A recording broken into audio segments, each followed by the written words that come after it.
இன்றைய இன்றைய ஜீவ ஜீவ அப்பம் அப்பம் தேவனுடைய வார்த்தையானது ஜீவனும் வல்லமையும் உள்ளதாயும் இருபுறமும் கருக்குள்ள எந்த பட்டயத்திலும் கருக்கானதாயும் ஆத்மாவையும் ஆவியையும் கணுக்களையும் ஊனையும் பிரிக்கத்தக்கதாக உருவ குத்துகிறதாயும் இருதயத்தின் நினைவுகளையும் யோசனைகளையும் வகையறுக்கிறதாயும் இருக்கிறது.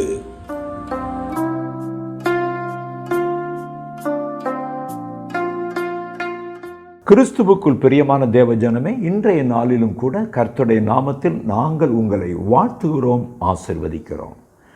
உங்களை குறித்து, என்னை குறித்து, நம்மை குறித்து தேவன் என்ன நினைத்திருக்கிறாரோ அதன் அடிப்படையிலே நம்மை நடத்தி நம்மிலே தம்முடைய நாமத்தை மகிமைப்படுத்தி ஸ்திரப்படுத்துவாராக.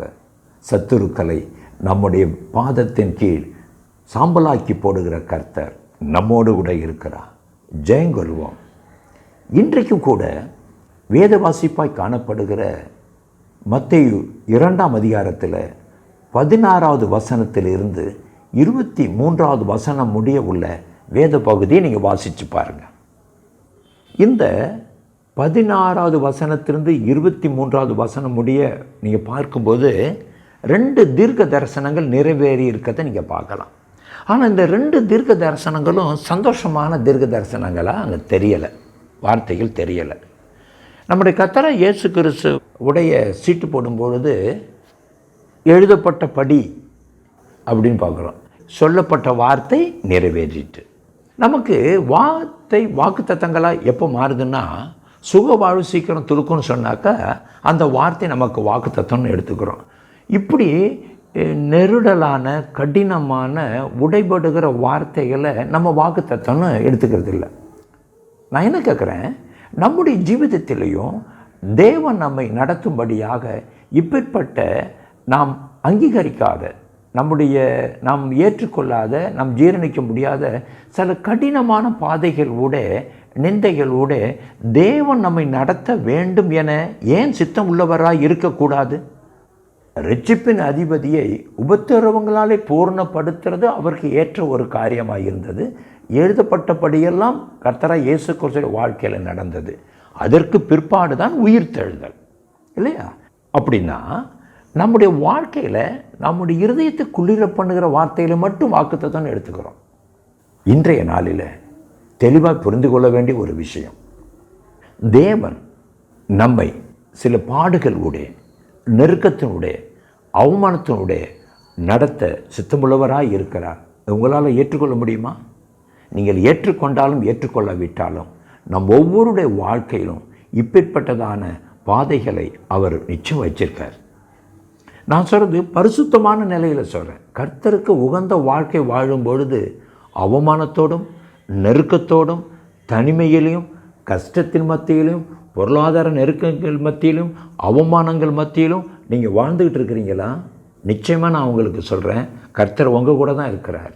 சூழ்நிலைகளை பார்த்து, அங்கே நடக்கிற சில மோசமான நிலைகளை பார்த்து கர்த்தர் இருக்கிறாரா இல்லையா என்கிறத நீங்கள் தீர்மானிச்சிடக்கூடாது. யோசேப்பு உங்களுக்கு தெரியும். யோசேப்பு தரிசனம் கண்டதில் இருந்து அந்த தரிசனம் நிறைவேறுகிற வரைக்கும் அவன் பட்ட பாடுகள் கொஞ்ச நஞ்சமல்ல. அது உங்களுக்கு நல்லாவே தெரியும். ஆனால் வேதம் தெளிவாக சொல்லுது, யோசிப்போடு கர்த்தர் இருந்தார். இப்போ கவனிங்க, அவனை குறித்து சங்கீதத்தில் ரத்தின சுருக்கமாக எழுதப்பட்டு இருக்குது. நான் வாசிக்கிறேன். அவர்களுக்கு முன்னாலே ஒரு புருஷனை அனுப்பினார். யோசேப்பு சிறையாக விற்கப்பட்டான். அவன் கால்களை விலங்கு போட்டு ஒடுக்கினார்கள். யார்? தரிசனத்தை பெற்ற அவன் பிராணன் இரும்பில் அடைபட்டு இருந்தது. யார்? கர்த்தரால் தெரிந்து கொள்ளப்பட்ட யோசேப்பு. கர்த்தர் சொன்ன வார்த்தை நிறைவேறும் அளவும் அவருடைய வசனம் அவனை புடமிட்டது. ராஜா ஆள் அனுப்பி அவனை கட்டவிழ்க்க சொன்னான். ஜனங்களின் அதிபதி அவனை விடுதலை பண்ணினான். பிற்பாடு என்ன நடக்குது பாருங்க. தன் பிரபுக்களையும் அவன் மனதின்படி கட்டவும், தன் மூப்பர்களை ஞானிகளாக்கவும், அவனை தன் வீட்டுக்கு ஆண்டவனும் தன் ஆஸ்திக்கெல்லாம் அதிபதியுமாக்கினான். இந்த அதிபதியாக்குற தரிசனம் கண்டதிலிருந்து அவன் அதிபதி ஆகிற வரைக்கும் அவன் நெருக்கத்தினுடைய கடந்து வந்தான். சுருக்கமாக அதுக்கு ஒரு காரணம் சொல்லப்படுது. என்னென்னா, கர்த்தர் சொன்ன வார்த்தை நிறைவேறும் அளவும் அவருடைய வசனம் அவனை புடமிட்டது. புடமிட்டதுன்னா என்ன? அந்த வாக்குத்தத்தம் நிறைவேறத்தக்கதாக இவனை, யோசேப்பை ஸ்திரப்படுத்தும்படியாக தேவன் புடமிடுகிறார். நம்முடைய வாழ்க்கையிலும் வருகிற நெருக்கங்கள், கடினமான சூழ்நிலைகள் நம்மை அழிந்து போகும்படியாக நம் தேவன் அப்படிப்பட்ட சூழ்நிலைகளை அனுமதிக்கலை, உருவாக்குகிற தேவன். நாம் ஸ்திரத்தன்மை உள்ளவர்களாய் நாளைய நாளில் எப்பேற்பட்ட பிரச்சனைகள் வந்தாலும் அதை எதிர்த்து நின்று ஜெயங்கொள்ளத்தக்கவர்களாய் இருக்கத்தக்கதாகத்தான் இப்படிப்பட்டதான பாடுகளோடு நம்மை நடத்துகிறார். சில காரியம் நமக்கு புரியாமல் இருக்கலாம், சில காரியங்கள் விளங்காமல் இருக்கலாம். நான் கர்த்தருக்கு நல்லா தானே இருக்கிறேன், உண்மையாக தானே இருக்கிறேன், பரிசுத்தமாக தானே இருக்கிறேன், ஏன் எனக்கு இந்த நிந்தை, ஏன் இந்த பாடுகள், ஏன் இந்த உபத்திரவங்கள்? உங்களுக்கு ஒரு வார்த்தை, கர்த்தர் உங்களோடு தான் இருக்கிறார், உங்களை உருவாக்கி கொண்டு இருக்கிறார். நாளைக்கு அவருடைய கரத்தில் பிரகாசிக்கிற நட்சத்திரம் நீங்கள் தான். நாளைய நாளிலே அவருடைய கரத்தில் நட்சத்திரங்களாக நீங்கள் பிரகாசிக்க வேண்டுமானால், அநேகரை வழிநடத்துகிற நட்சத்திரங்களாக நீங்கள் பிரகாசிக்க வேண்டுமானால், இன்றைக்கு உருவாக்குற தேவன் உன்னை உடைத்து உருமாற்றும் பொழுது நீ உடைந்து போகாதீரு. நிச்சயமாக உயர்த்துகிறவர் உடைக்கிறார், உடைக்கிறவர் உயர்த்தியே தீருவார்.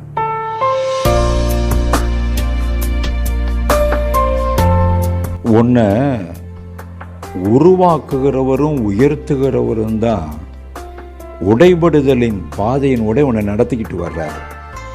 மட்டுமல்ல, அவரும் உன் கூட தான் இருக்கிறார். உடைபடுகிற வேலையில் உடைந்து போகாது. உயர்த்துகிறவர் நிச்சயம் உன்னை உயர்த்துவார். காரணம் என்னன்னா, நீதான் அவருக்கு பிரியமானவன், பிரியமானவள்.